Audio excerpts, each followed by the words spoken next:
He is an entrepreneur in the true sense of the word, and he is the sharpest dressed man here in the room today. Please help me welcome Howie Milstein. Yeah, baby.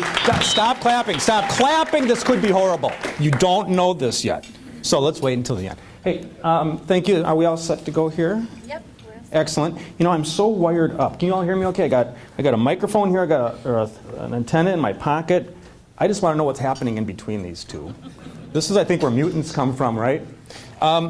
Anyhow, I'm really excited to be here. Thank you for having me. Just so you know, I have a background in business in Brooklyn Park, and there's a distinct possibility that I worked in Brooklyn Park before any of you. Like 46 years ago, my father had a little grocery store on West River Road and like 73rd. I was 10 years old, so I don't exactly, like Humboldt or whatever. So I'd go to work with him quite a bit, and it doesn't look like this when back then. There was just a bunch of farms and fields, and wow, has it grown up. I have another connection to business in Brooklyn Park.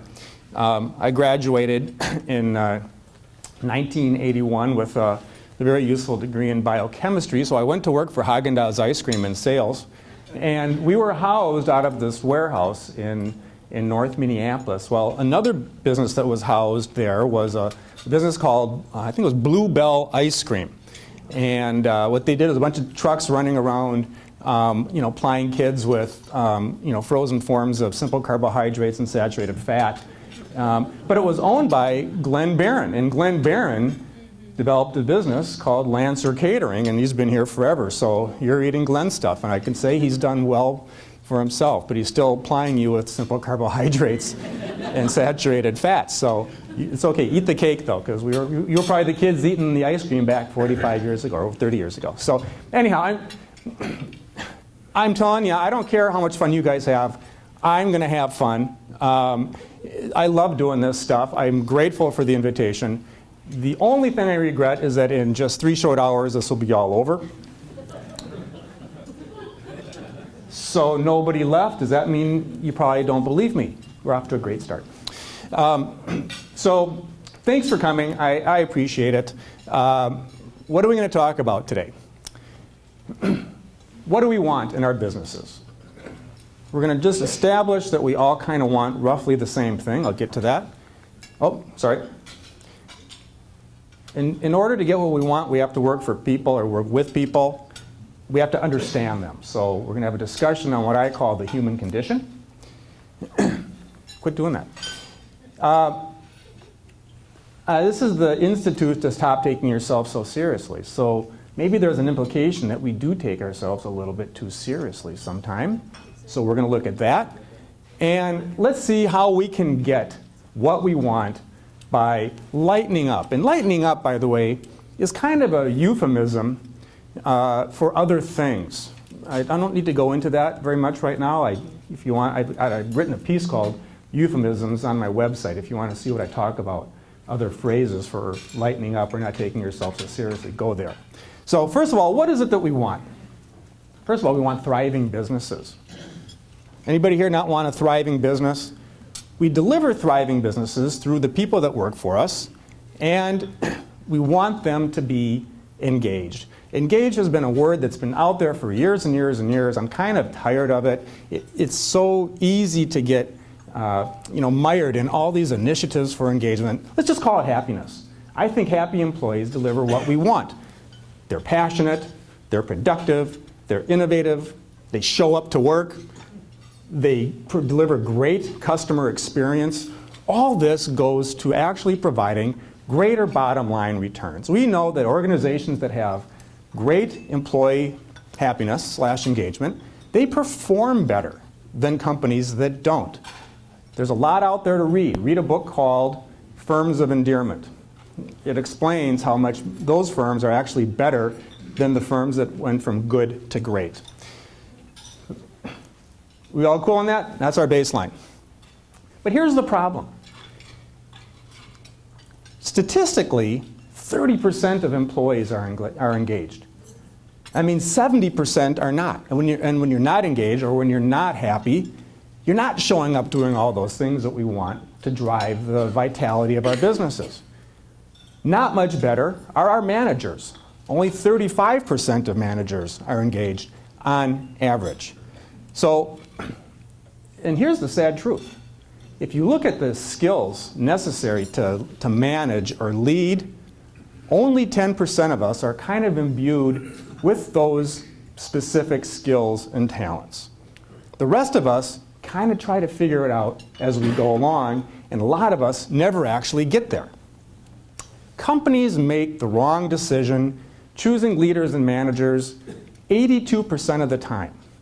So if there's 120 people in this room, do the math. 90 of you might not be, fodder for management. This is a different group of people. I would say 100% of you are probably really good leaders.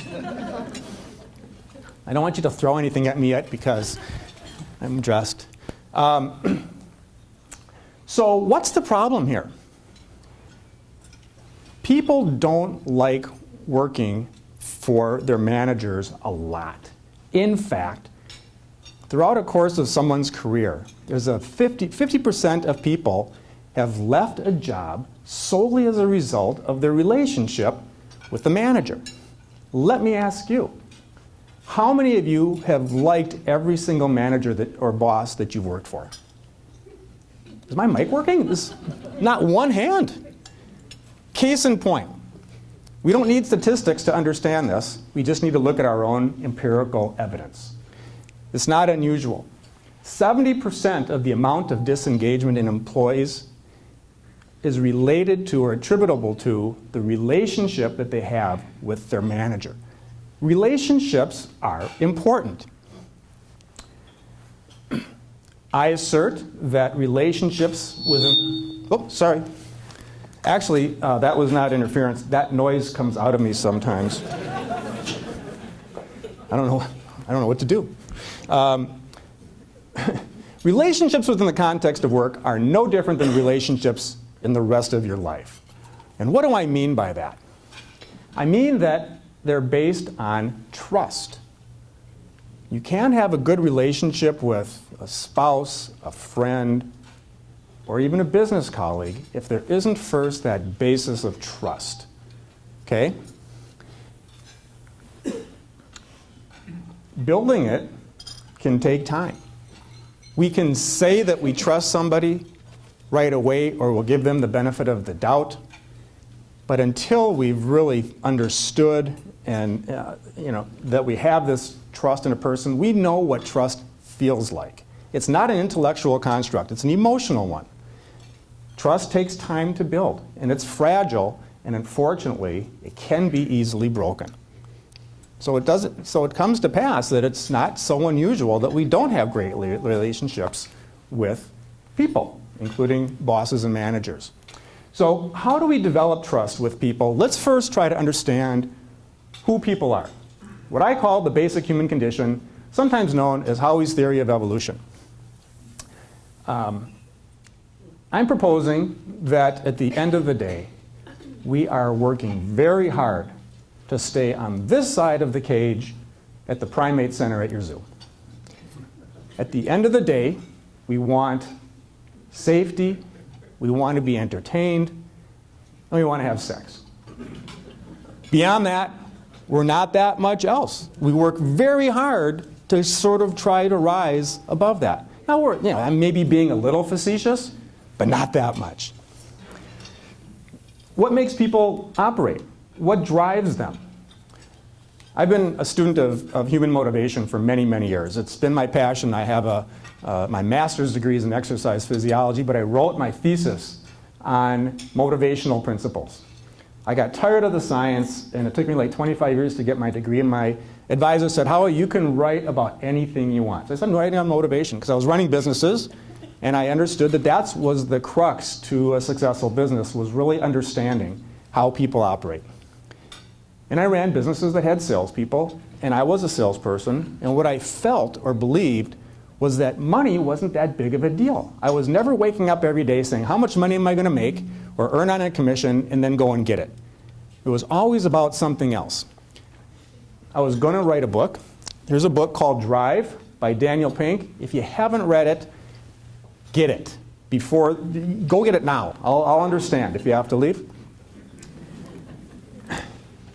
These were the findings. This was very consistent with what I found through my research. Was what really drove people were a few basic things. First of all, it's autonomy. People want to believe that they're able to get along in this world on their own, without a whole lot of help or a whole lot of assistance, that they're independent. Mastery. You want to be able to learn new things and get good at things. And when you're good at those things, it's kind of fun to learn more things. So continually learn and build skill and aptitude. And finally, waking up with a reason for being, with purpose, is great. It's not money. In fact, money can be demotivational. I'm not going to go into that here. Get the book. In fact, I believe in this book so much, I'm going to write my own book. I'm just going to call it Ditto. And basically, it's what Dan Pink says. It's got one page, just so I can sign it to people at the book signing. That's how much I believe in this book. Okay, a little bit more about people. Who are these people, and why are they appearing in my presentation and discussion? These happen to be my children. It's a relatively recent picture.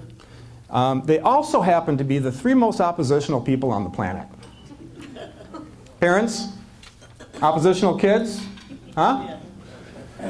What does that teach us? Oppositional behavior is not just part of kids. I don't think we really ever outgrow it. We just kind of manage it and hide it. What oppositional behavior tells you is that the best idea, for me, is one that I have for myself. The people that you work with and that work for you, they're no different. People have good ideas. They want to be heard. They want to test them out. They think that they are the best ideas. Your ideas, no matter how great they are, they could even be better. Doesn't matter. With my kids, I came to learn that I couldn't even think about something that I want them to do because they'd figure it out and do something else. They were great ideas. We're parents and we're business leaders. We have lots of experience. We've been there, done that. You know, there is a chance that what we're saying could work. Doesn't matter. The best ideas reside in other people. So that's understanding people. What does this say about unsolicited advice? Sometimes in business you have to do it. Sometimes, if you can withhold it, it might be a good thing to consider. So, the golden rule, do I have to explain what it is? We all probably learned this in grade school. It's a fundamental way of being. And I started talking about the golden rule not that long ago, 6 months ago. The problem I have with talking about it now is that who loves the golden rule? The Pope. He talked about the golden rule. I'm not Catholic. I don't know if there's Catholics in here. What happens when you kind of disagree with the Pope is what I want to know, because I'm about to. Am I in trouble? It could be. If you think about the golden rule, do unto others as you would want them to do unto you. That means that I think that what's good for me is good for you. Right? Let's just say, and I'll pick a really easy example, that I'm into masochism. Is that the one where you hurt yourself? So I'm into pain. I'm not, but let's just say that's a good example. Does that mean that I should treat you as if you're into pain? Probably not. That's an extreme example. But this goes with the unsolicited advice, or the fact that we like our own ideas best. I'm not a big fan of the golden rule. In fact, an evolution of the golden rule is to do unto others as they want you to do unto them. I think that's still a pretty good rule, and in fact, it takes into consideration who you are before I treat you in any way. All right, so that's the human condition. In a nutshell, there's more to it, but get a degree on it if you want to learn more. But we are kind of serious. And what does seriousness look like? And how does that show up in work sometimes? Serious might show up. These are signs you might be taking yourself so seriously. You can't laugh at yourself. We know people like that. You can't be the butt of a joke. You're afraid to look silly in front of others. Clearly, that's one I've gotten over. You have to have the last word in an argument. You have to be right. Okay? Who's had discussions with bosses where you had such great, compelling reason to do something and it didn't matter? You just weren't right because you weren't the boss. You're image conscious, really super image conscious. Joe Cool, he puts the sweater on. He's no longer just a dog. He's super cool. Cool's a number that can get in the way of relationships, I think, because it's not always authentic. I think it's cool to be uncool, clearly. You're easily offended. I don't use four-letter words. Well, I don't use swear words. I try to use some four-letter words because they're easy for me to pronounce. But I don't swear because I know that some people are sensitive to it. But you know what? If you're that easily offended, are you easily offended because you think you should be offended, or because somehow you're offended? I mean, I don't know. I think taking offense sometimes is, someone told me this was offensive, so I'm going to now be offended by it. Some things probably are offensive. I don't think everything is. Go to a stand-up comedy routine, ever since we had Eddie Murphy or Richard Pryor. I think we've kind of desensitized ourselves to some of these words. Some people maybe get offended, but then you don't get to enjoy Eddie Murphy. So the last thing is, if you're taking yourself too seriously, you only take the donut on the right when nobody's looking. Because it's awfully playful and awfully fun, but we know that multicolored sprinkles taste better. They're clearly more fun.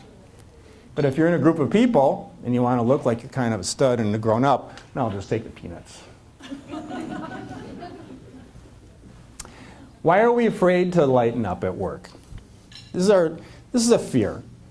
And I honestly believe that we are so driven by fears. This is our evolutionary lot in life, is that we are so motivated by fears to either do things or not do things that it interferes with so much productivity. I also believe that it's important to lead an evidence-based life and run an evidence-based business. We talk about evidence-based medicine, if anyone here is in the medical biz. But you need to consider the truth behind some of the things you think. And if you've got a fear of something, is that fear founded in reality, or is something else operating? I submit that something else is operating. I've done many sessions with CEO roundtable groups, trying to get them to look at different ways of showing up at work. And we talk about, why aren't you willing to sort of let down your hair, be more authentic, be more fun, be more light? And they say, employees may not take me seriously. Or they'll say, they won't take their own work seriously. Or I can't hold them accountable. Or they'll take advantage of my good nature. But the next question that follows is, have you tried to show up taking yourself way more lightly, and has that happened? The answer is no. So let's talk about evidence. If you have no evidence of it, maybe it's worth something to consider. Evidence-based. Look at the truth and try to dispel what I call these misguided paradigms in the way we operate our lives and our businesses. So, how do we get what we want? How do we lighten up? First of all, this is about leadership style. This is not what you do, this is how you do it. There's two basic styles. One is leading from a position of strength and power. Sometimes we call that command and control. Sometimes we call that my way or the highway. Sometimes we say you might be under the mistaken impression that we're running a democracy here. Has anybody heard any of this stuff here? Someone might say, pull out your business card. What's the title on your business card? Well, here's mine. By the way, when I was the president of a device company not too long ago, I changed my title from president to the gangster of love. It worked really well. Because I didn't want my title to confer that I had all the answers or knew everything. And I wanted people to be engaged and feel like they can contribute on their own. As opposed to a style of warmth and vulnerability and compassion and lightheartedness and caring about somebody else. When you show up as a fallible human being in a leadership role, it's very endearing to people. They can connect with you on a human level. We know you don't have all the answers. Don't pretend you do, because now we got this inauthentic thing going on. The problem with leading with this strength and power is that it begets cultures of fear. People are in huddled masses, and they're talking about you or the business behind their back. This is probably the greatest source of disengagement. And when you look at your businesses and you talk about how we're building corporate culture isn't just about planning every Friday afternoon going bowling. This is fun. That's fun. This transcends fun. This is about the DNA of behavior in your organization. As opposed to this style of warmth and vulnerability, this is the conduit of influence. This is where people really can like you, they can relate to you, they can appreciate you, because you know you appreciate them. It's a whole different thing. And this might be not only the most profound way of re-engineering a culture, it might be the only thing you need to do. And guess what? It only requires a decision to do it. It doesn't necessarily require a big investment in wellness programs, gyms, the best healthcare plan in the world, or even being next to a light rail line. But I do like that. That's cool. That's going to be good. So this is about style. Here's the funny thing. If your company has done cultural audits or 360s, what is typical is that the people who are in management and in leadership, they don't recognize that they're the ones who are often the problems. When people are being difficult, you typically don't recognize that in yourself. It's interesting. So, likability. We know that you can't be liked by everybody. I think it's true. I also think that that statement, even though we've heard it and we've probably maybe even told it to other people, takes us off the hook for actually trying to be likable or being likable. The nice thing about likability is this is now starting to be the conduit of trust as well with people.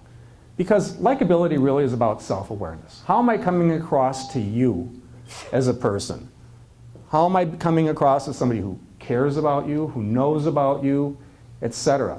So likability is, I think, something to at least strive for.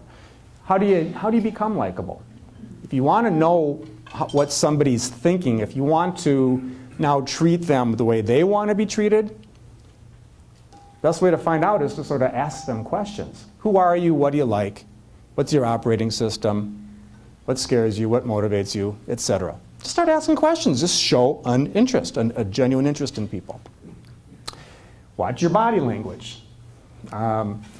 We all know close talkers. Everyone has close talkers in their lives where they just kind of get in your space just a little bit too close, and it's like you're buckling backwards. I have two friends who are close talkers, but they're not friends of each other. I've always thought I'd love to get them in the same room together to see if they'd actually kind of have the backs of their heads talking to each other at some point.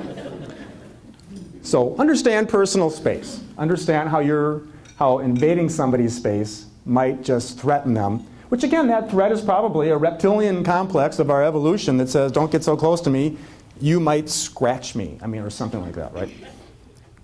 And smile, by the way. Smiles are huge, especially when they're authentic. If people have a nickname, call them by it, but call them by name. Even if you don't work with them very much, if you know their name, it's very endearing for people to hear their own names. And if they don't have a nickname, give them one, if you can. Sometimes that's a slippery slope, but I've given many people nicknames, and I love it. And they love it, and they know that if I'm calling on them or calling by their nickname, it's a connection. It's something more than just human number 237. Be vulnerable. Own up to your mistakes. This is the human quality that we have, that we are either masking or just pretending doesn't exist. We all make mistakes. When I was running a company, I decided that I was going to be out there with my mistakes, just kind of see what happened. I'd walk out into the offices and I'd say, you cannot believe what I just did. And I've done some pretty crazy stuff. It was by accident, it wasn't by intent. People can connect with that. They can relate to that. It also tells them that, boy, if Howie's okay making mistakes, or if my boss is okay making mistakes, maybe I can make a mistake and not have to worry about it. Maybe I can be a little bit more innovative, try something that we've never tried before, and see what happens. Because Howie's okay with mistakes. This is a way to innovation in a culture. Be very open about who you are and express your humanity authentically. Beware of inauthenticity. Don't say, excuse me, what's your name? Hi, Sharon. Don't look at the roster. If you don't know their name, don't pretend to know it. But you have to be authentic. People have a good radar for what's real and what's not. And the radar's not up here, it's here. Might even be a little bit lower. You all are intuitive. You get it. You have feelings about things that are way more powerful and probably way more accurate than what you think about things. People are like that. I want these connections to be authentic and real and genuine and warm. How am I doing on time, Alicia? 10 minutes. Oh my, really? Jeez, okay. Don't answer my phone. If my wife calls, she thinks I'm working. And then listen. Listen very closely. Listen very intently. Be a great audience. Put away distractions. Get rid of the cell phone. If you're in a meeting with people, you're having a one-on-one with somebody, and your phone is right there, and the blue light starts going, you're doing this while you're talking to the person.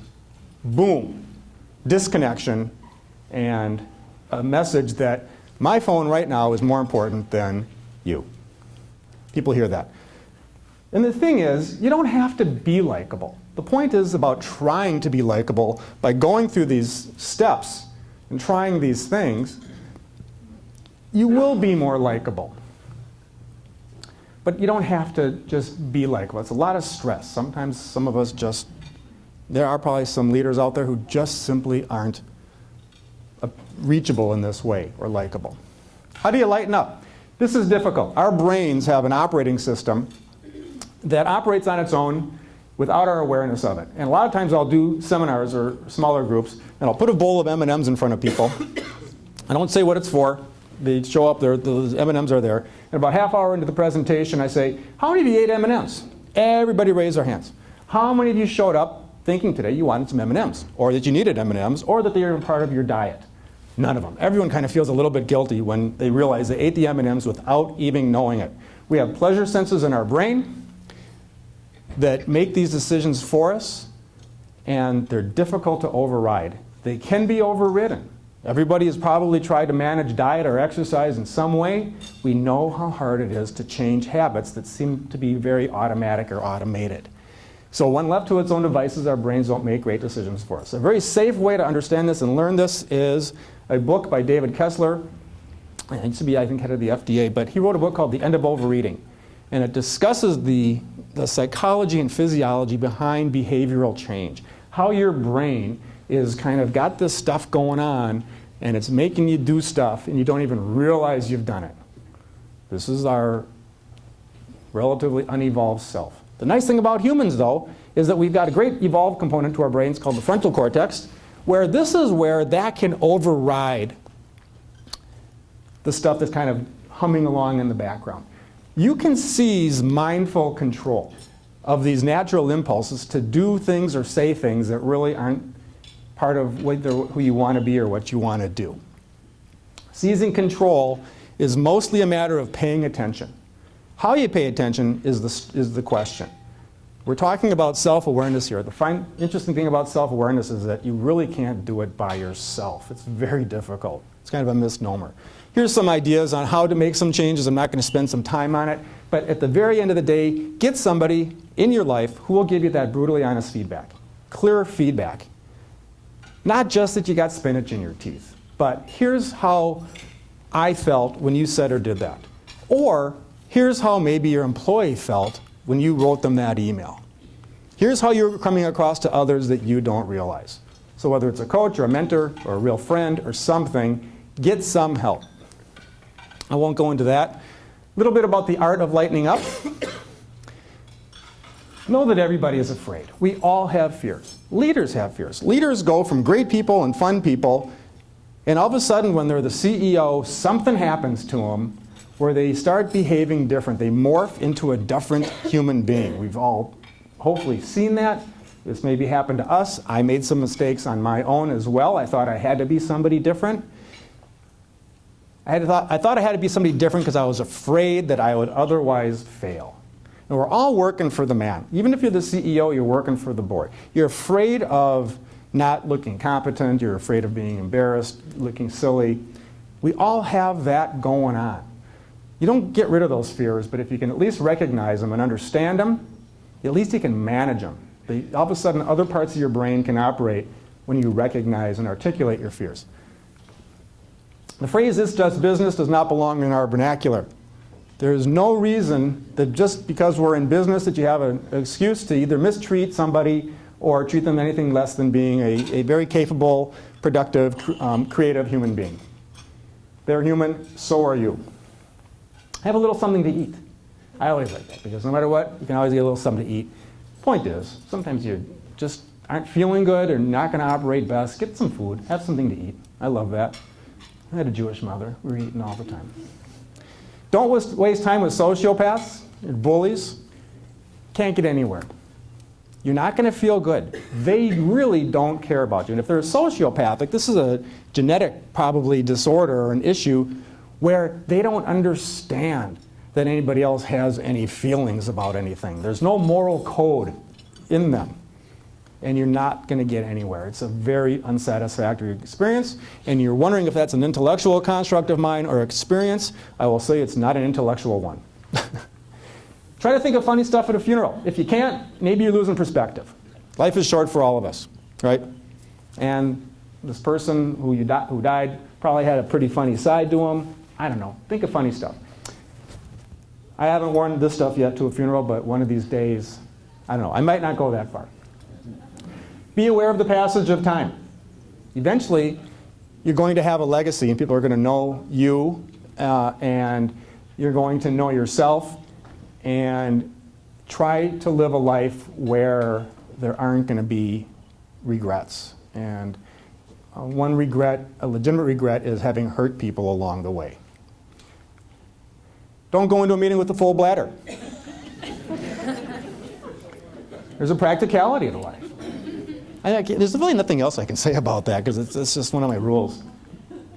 And it's enough with the khakis already. Come on, a little color, folks.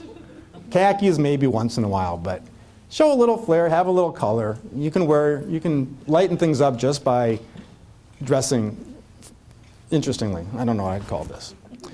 So one last thought is you are going to die eventually, and you will be very poorly dressed. How are you going to live your life between now and then? It's not that big of a deal. Life is important. Things are important. But what is the most important thing? Is profit at all costs? Is profits through working through people or climbing on people's backs and trashing or using people, is that really worth it? Because you know what? We're all going to be there one of these days, hopefully not soon. But you're going to be there, and I think by the time we're there, we're going to think, boy, that went fast. Boy, I wish I wouldn't have treated so-and-so or people like that. So think about your legacy. That's all I got. So thank you. I really do appreciate this opportunity. If you have any questions, I'll stay around a little bit afterwards. If you need to get a hold of me, I've got a really cool website, and I actually have an email that's functional. So that's it.